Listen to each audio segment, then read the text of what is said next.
Hello there, welcome to the 2018 Lenten Devotional. Let's get right into it. Well, Lent is finally upon us, and Ash Wednesday starts this super special time in the church year. And actually, Ash Wednesday falls on Valentine's Day this year, which is kind of cool. Fun fact, Easter actually falls on April 1st, which is April Fool's Day, which is funny. Because when you think about it, Jesus kind of pulled the best April Fool's prank ever when he rose from the dead, didn't he? I think so.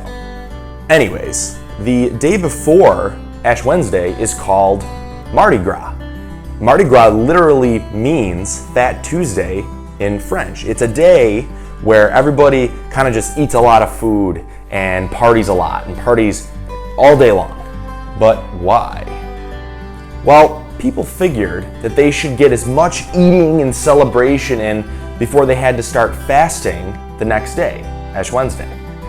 Fasting is choosing to stay away from a certain food or a certain thing that you really, really want. Back in the day, people used to fast really strictly during Lent. From the year 300 AD right around to the 600s AD, people were only allowed to have one evening meal, and they couldn't have any meat, fish, or any animal products all during Lent. You can imagine how hungry they probably were. I can barely go 2 hours without eating. Thankfully, nowadays, the church is way more relaxed on fasting. We fast from meat on Ash Wednesday, Good Friday, and every Friday during the Lenten season. But there's also a tradition for you to fast, for you to give up something that you really, really want. Sometimes people will give up chocolate or sweets or maybe watching TV or going on the internet, whatever. But what's so important about fasting anyways? All throughout the Bible, fasting was used as a way for people to become closer to God. Now, in our reading from Exodus, you can see that when Moses fasted, God gave him one of the biggest parts of our faith as Christians, the Ten Commandments.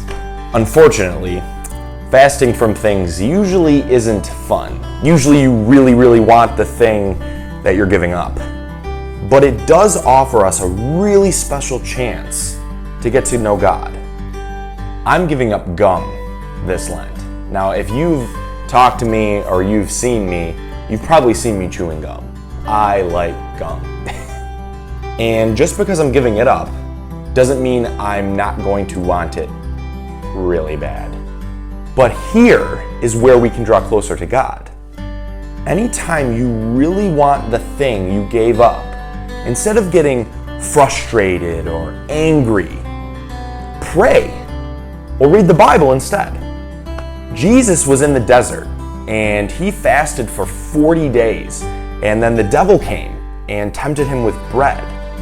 But look how Jesus responded. He said, "Man does not live on bread alone, but on every word that comes from God." This Lent, take fasting as an opportunity for God to really send you a special message.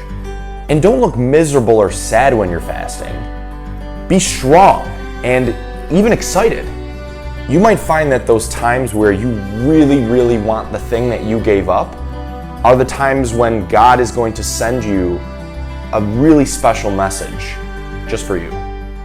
Give it a shot. I think you'll be surprised.